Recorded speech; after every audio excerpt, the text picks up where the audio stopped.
Midwest Box Trucking.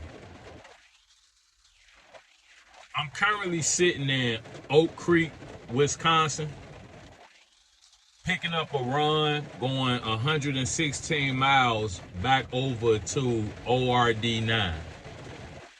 And this run is paying about $342 per mile. And the total is coming out to $396.94, I believe. And like I said, it's right around 116 miles. So I'm sitting here right now waiting to get loaded. Like I said, here in Oak Creek, Wisconsin. I started out this morning. I picked up a load out of Moni, Illinois, going 34 miles to Romeoville, Illinois. And that run paid $319.44 total. I believe it was right around $940 per mile. And it came out to, like I said, $319.44 for 34 miles. So I did that, ran that over to Romeoville. And this is something else I tell you guys, just as a little tip. Sometimes you're going to have to pick up some deadhead to make the money. You're not going to always be able to string these trips together perfectly. You know, sometimes you may have to pick up 25, 50, maybe 75 miles to make your night and your time worthwhile. So that's just something I give to you guys just as a little heads up. You're not going to always be able to have minimal deadhead. That's the goal. But sometimes you may drop somewhere, just like in this particular situation. I did the Moni over to Romeoville, Illinois. It was 34 miles. Like I said, it was $319.44. When I got to Romeoville, from the patterns that I've been seeing on the load board, I figured I would head over to MKE6 or Waukegan, Illinois. Over the last couple weeks, and the load board is always changing. It'll be this way for a couple weeks, then the times or the rates and so forth will change. But over the course of the last couple weeks, from the patterns I've been seeing on the load board, Waukegan has been having an abundance of loads coming out early in the morning. So when I finished up in Romeoville, I checked the GPS, which I figured it was right around an hour away, about 50 miles. So I made the decision to pick up 50 miles worth of deadhead. I left Romeoville, headed directly over to Waukegan. It's about 4 a.m. And I'm figuring from Waukegan, maybe not directly out of Waukegan, but somewhere within the surrounding areas, I'd be able to get another load pretty quickly before 6 or 7 a.m.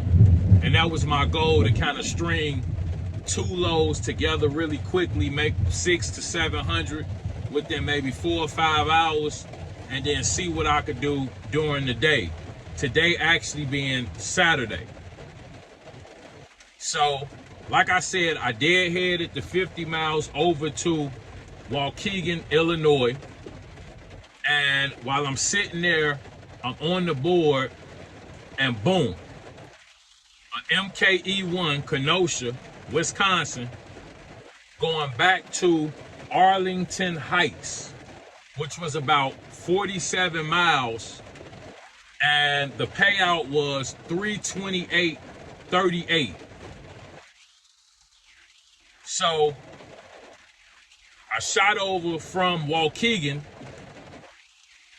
over to MKE1, Kenosha. It wasn't MKE6, but MKE1. I shot over there, which was right up under 20 miles. So I deadheaded 50 to get to Waukegan. another 17 to 20 to get to Kenosha. So I was 70 miles in on the deadhead. And this is what I'm saying. Sometimes you guys are going to have to move your trucks into more profitable areas. If the regular area that you frequent, you see that it's not dropping a lot of loads during the times that you're out moving your truck, then look for loads going into areas where there is a abundance, or at least more loads than what you're seeing in your general location. Sometimes you're going to have to come out of your comfort zone. I know a lot of people like to be in the same areas because it's common. You know, like I said, it's comfortable. It's what you used to. But sometimes in order to make money, you have to come out of that comfort zone and move into areas that you may not be so familiar with. That's part of trucking. You're not going to be able to stay right around the crib, 6-7 days a week and think you're going to make $5,000 a week. It's not going to happen. So like I said, sometimes you may have to pick up deadhead, not just reckless driving, burning gas, picking up miles for no reason, but like today I took a risk. I wasn't 100% sure that I was going to get something out of the Waukegan, Illinois area, but I knew from looking at the board over the course of the last, like I said, week or two, it was more likely that loads were going to come out of that area. So, like I said, I went over to MKE1 Kenosha. I picked up the Arlington Heights going 47 miles for a total of $328.38. I ran that over to Arlington Heights. Okay. So when I got to Arlington Heights, before I got there actually, I'm looking at the board and I see this load that I'm on right now, which is 116 miles, Oak Creek, Wisconsin, back over to ORD9, exactly where I want to be at right now. When I finish this, that's exactly where I need to be, to pick up whatever the next load is I'm going to book once I get in the area. But I will be heading that way anyway. So like I said, Oak Creek, Wisconsin, 116 miles, back over to ORD9 for a total of $396.94.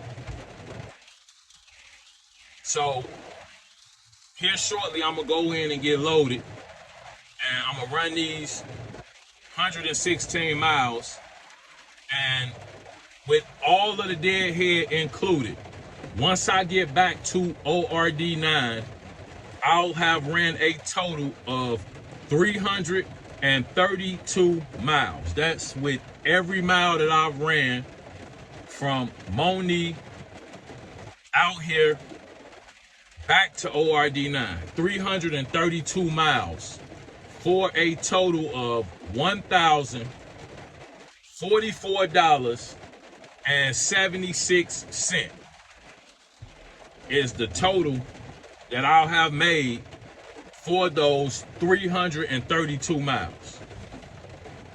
And I did all of this in less than 16 hours. And that's something else that a lot of you guys don't realize. If you're running locally within 150 miles of your said business address, local clocks are 16 hours. You still have 10 hours drive time, but your total clock is 16 hours if you're running locally. It's 14 hours if you're running OTR. Because I get a lot of questions about clocks and stuff of that nature. Most of you guys are just running Amazon locally within 100 to 150 miles. Y'all don't want to go nowhere. Y'all don't want to be out of the area, period. So a lot of the times, all you need is a certified DOT log sheet, which I have. If any of you guys need it, email me and I'll get it over to you. But if you get that log sheet and you log your hours correctly, you do not need to use a clock if you're specifically running Amazon Relay. Now, if you're going outside of 150 miles of your said business address, then I would highly recommend you get an ELD. I have 2 ELDs as well as a dash cam. But like I said, if you're running 50 to 100 mile trips in a circle, like what I'm running right now, you do not necessarily need to use an ELD to clock your time. Okay, because I get a bunch of questions about that. But yeah, I was sitting here and I figured I'd make this quick video. Everybody like to say, oh, you know, you can't do this or you can't do that on a regular basis. And I'm going to be honest, this week I've kind of been a problem. I've seen a lot of loads that I could have ran that were profitable, but I was being picky, waiting on them to increase, trying to get the top dollar, and I missed probably 3 or 4 loads this week. So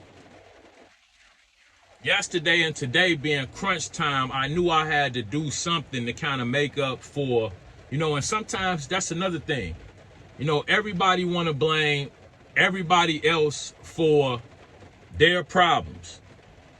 Sometimes it's you. Sometimes you're the problem.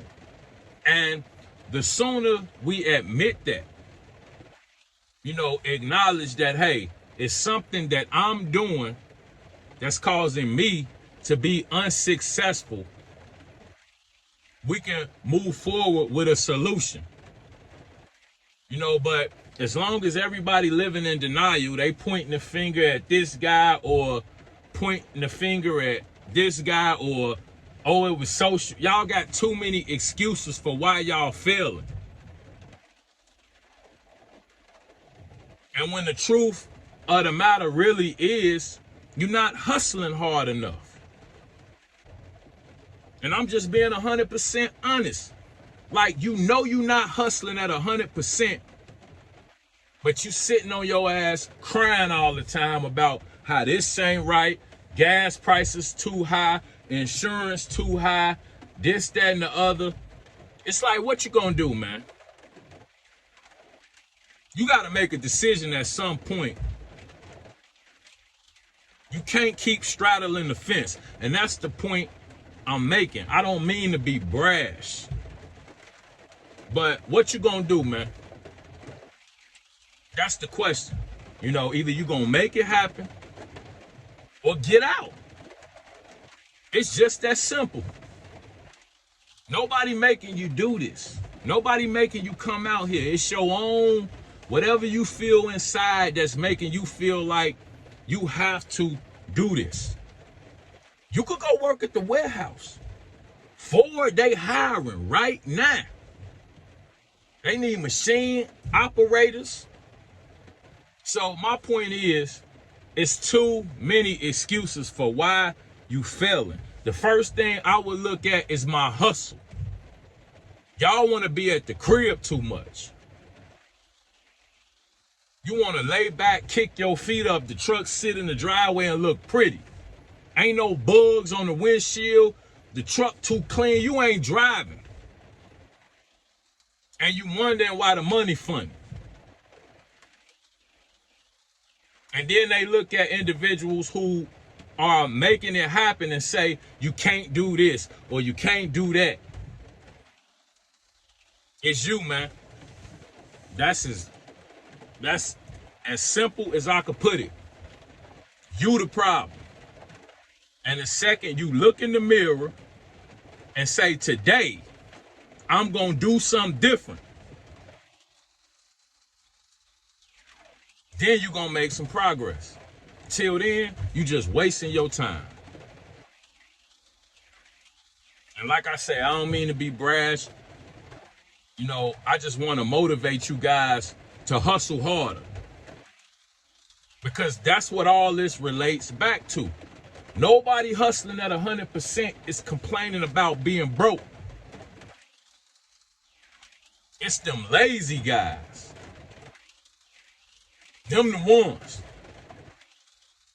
So, I ain't gonna make this video super long. I'm gonna get out here. But like I said, I just ran pretty much around 332 miles total for $1,044.76. And I did that in under 16 hours. So with that being said, as usual, you guys stay safe out there, take it easy, and have a good one. Appreciate you.